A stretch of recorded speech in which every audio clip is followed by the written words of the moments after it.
Sous la présidence de son Excellence, M. Ismaël Omar Guelleh, président de la République, chef du gouvernement, a eu lieu ce mardi 3 décembre 2024, la 19e séance du Conseil des ministres. Ont été examinés et approuvés les textes suivants. Ministère de l'économie et des finances chargé de l'industrie. Première question, projet de loi portant approbation des comptes financiers du Fonds de garantie de Djibouti, appelé VOGAD pour l'exercice 2023. Les comptes financiers de l'exercice 2023 du FOGAD sont arrêtés en produit à 70 53 874 et en charge à 63 653 603 avec un résultat bénéficiaire à 6 400 000 francs Djibouti. Les produits de l'exercice s'élèvent ainsi à 70 millions et connaissent une légère baisse liée à la diminution des subventions, soit moins 3 millions de francs Djibouti. Les produits sont constitués de commissions de garantie à 4 millions de francs Djibouti et de la subvention de l'État s'élevant à 66 millions de francs Djibouti. Ainsi, ce premier projet de loi a été adopté, validé par le Conseil des ministres avec le FOGAD qui mobilise environ 664 millions de francs Djibouti sous forme de crédit et couvrant ainsi 189 prêts pour le PMI. Deuxième question, de projet de loi portant approbation des comptes financiers de l'exercice 2023 à l'Institut supérieur des sciences de la santé, autrement appelé ISSS. Les comptes financiers 2023 de l'ISSS sont arrêtés en produit à 279 700 000 francs Djibouti et en charge à 287 971 000 francs Djibouti. Les produits de l'exercice diminuent et passent de 285 millions en 2022 à 279 millions de francs Djibouti en 2023. La baisse des produits est liée à la diminution des revenus propres liés notamment aux droits d'inscription inhérents à la formation continue et aux revenus liés à la location de l'amphithéâtre. La subvention de l'État passe de 239 millions de francs Djibouti en 2022 à 237 millions de francs Djibouti en 2023. Au cours de l'année académique 2023, l'ISSS a accueilli 414 étudiants en formation initiale et continue de techniciens supérieurs répartis en 19 filières. 5 filières de la promotion 2021-2023 ont terminé leur formation et quitté l'Institut. Les formateurs enseignants sont constitués de 18 formateurs permanents et 92 enseignants vacataires. Troisième question à l'ordre du jour portant sur le projet de loi d'approbation des comptes financiers de l'exercice 2022 de l'Université de Djibouti.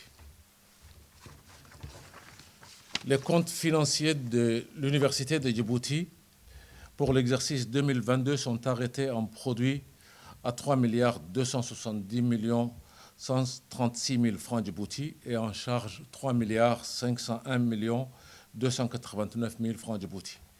Les produits de l'exercice connaissent une baisse de l'ordre de 121 millions de francs Djibouti. Ils s'élèvent à 3 27 millions de francs Djibouti en 2022 contre 3 391 millions de francs Djibouti en 2021. Ces produits sont constitués des droits d'inscription de la formation initiale, environ 182 millions de droits d'inscription de revenus liés des droits d'inscription, des revenus liés à la formation continue de l'ordre de 85 millions de francs Djibouti, ainsi que de la subvention de l'État à hauteur de 2 700 millions de francs Djibouti. Au cours de la période 2022, l'Université de Djibouti a accueilli 11 216 étudiants. L'effectif du personnel s'élève quant à lui à 557 personnes contre 574 en 2021. Quatrième question portant sur le décret fixant les attributions et l'organisation de la direction des grandes entreprises. Le projet de décret porte sur la création d'une direction générale des grandes entreprises au sein de la direction générale de l'impôt. Ce texte s'inscrit dans une démarche globale qui vise à moderniser la gestion des recettes publiques en prenant en compte les défis numériques. Dans cette optique, la Direction générale des impôts a lancé un projet visant la mise en place d'un système intégré de gestion des opérations fiscales. Ce nouveau système remplacera celui précédent appelé Agir, qui date des années 2000. Ainsi, la création de la Direction des grandes entreprises constitue pour l'administration fiscale une opportunité de rationaliser et simplifier pour les grandes entreprises de nouvelles procédures de gestion. Aussi, dès le lancement de la DGE, la procédure de paiement par virement bancaire devrait être généralisée à tous les impôts des entreprises relevant de la DGE, anticipant ainsi le développement de télépaiements et par voie de conséquence pour lutter contre les détournements et lutter efficacement contre la corruption en rendant les paiements de plus en plus digital. Cinquième question, projet d'arrêté approuvant et rendant exécutoire le projet prévisionnel de l'exercice 2025 de l'Université de Djibouti. Le budget prévisionnel de l'Université de Djibouti pour l'exercice 2025 est présenté en équilibre en produits et charges à la somme de 4 263 629 000 francs Djibouti. Il augmente de 5% par rapport à celui de 2024. La subvention de fonctionnement s'élève à 3 697 279 et augmente de plus de 81 millions par rapport au budget 2024. Elle est due au recrutement de nouveaux enseignants, soit au nombre de 22 et 15 personnels administratifs. La subvention d'investissement se chiffre à 200 350 000 francs Djibouti et connaît ainsi une augmentation. Le budget d'investissement s'élève à 318 850 en hausse de 75 millions. Ce budget est destiné à couvrir les dépenses relatives aux commandes de nouveaux ouvrages, l'aménagement de nouveaux laboratoires, l'acquisition de matériel pour les laboratoires, la construction de sanitaires au campus. En 2025, l'Université de Djibouti prévoit aussi l'installation d'un studio MOOC, Massive Open Online Courses. Le budget de l'université est tributaire de l'effectif étudiant de l'université qui s'élève à 11 655 étudiants pour la rentrée 2024-2025. Cette année, l'université a accueilli 3 992 bacheliers contre 4 125 l'année précédente. En matière de pédagogie, il est prévu la mise en place de nouvelles formations professionnelles de type bachelor, la poursuite du processus de masterisation de formation par la création de 2 masters en comptabilité audit et l'autre en ingénierie financière. Sixième question, toujours du ministère de l'Enseignement supérieur et de la Recherche, projet d'arrêté portant création et conditions d'obtention de diplôme d'état infirmier de bloc opératoire grade master de l'Institut supérieur des sciences de la santé, appelé ISSS. Le présent projet d'arrêté définit les conditions d'obtention du diplôme d'état d'infirmier de bloc opératoire conférant le grade de master.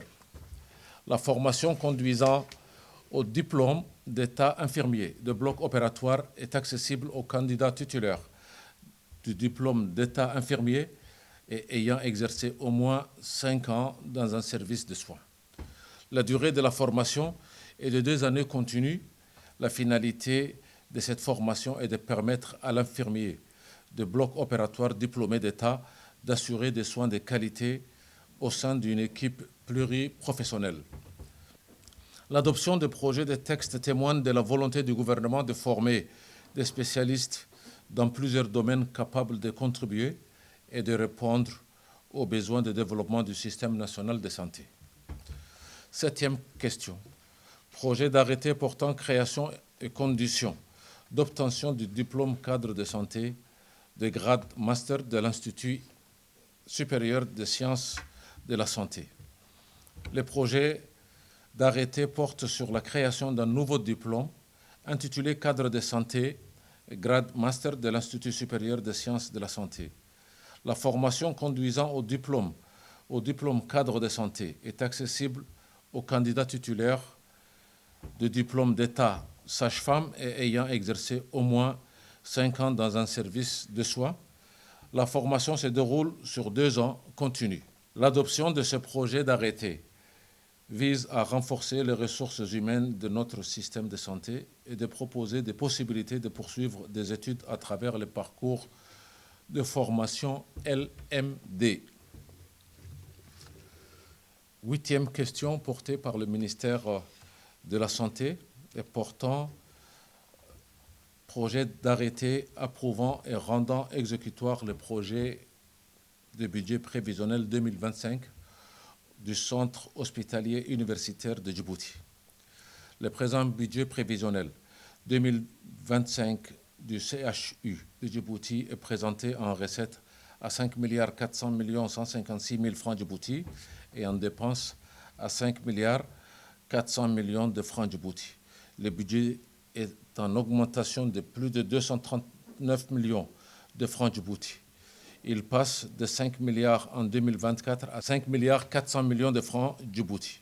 Les recettes du CHU de Djibouti sont constituées de revenus de prestations, soit 1 800 millions de francs Djibouti, et de la subvention de l'État de l'ordre de 3 500 millions de francs Djibouti, dont 668 millions de francs Djibouti destinés aux investissements.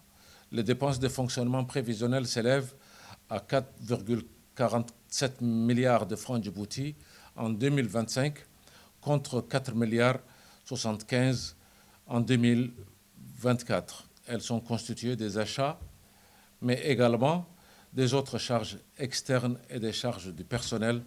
Cette dernière représente environ 42% du budget final, du budget total.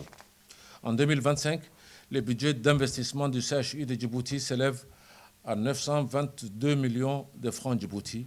Ce budget est destiné aux frais de recherche et de formation, aux frais d'expertise, à l'acquisition de logiciels de renforcement du système et de digitalisation, mais aussi à l'acquisition d'équipements médicaux, notamment le remplacement de l'IRM, ainsi que les différents matériels nécessaires. Ministère du Commerce et du Tourisme. 9e question. Projet d'arrêté portant approbation du budget prévisionnel de l'Office djiboutien de la propriété industrielle et commerciale ODEPIC de l'année 2025. Le budget prévisionnel de 2025 de l'ODEPIC est présenté en équilibre entre produits et charges à 312 783 000 francs Djibouti. Il n'y a pas de variation dans le budget car celui-ci correspond à celui de 2024 reconduit. Les recettes propres prévisionnelles de l'ODEPIC d'un montant de 142 millions de francs Djibouti sont constituées sur les produits de l'immatriculation au registre du commerce et les produits de dépôt de marques et les actes modificatifs. Les réalisations probables de 2023 sont supérieures et se chiffrent à 189 millions de francs Djibouti.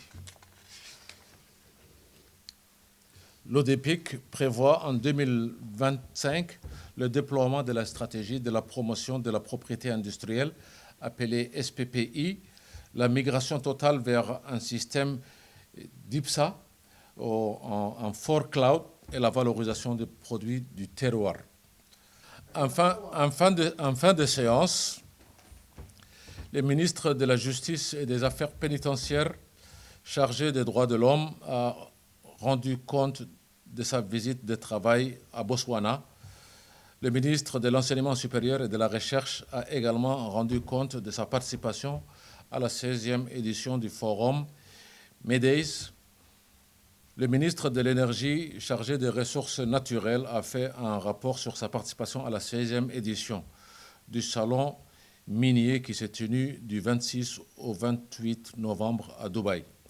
Le ministre de l'Environnement et du Développement durable a fait compte rendu de sa visite de travail qu'il a effectuée le 28 novembre à Yaoundé, au Cameroun.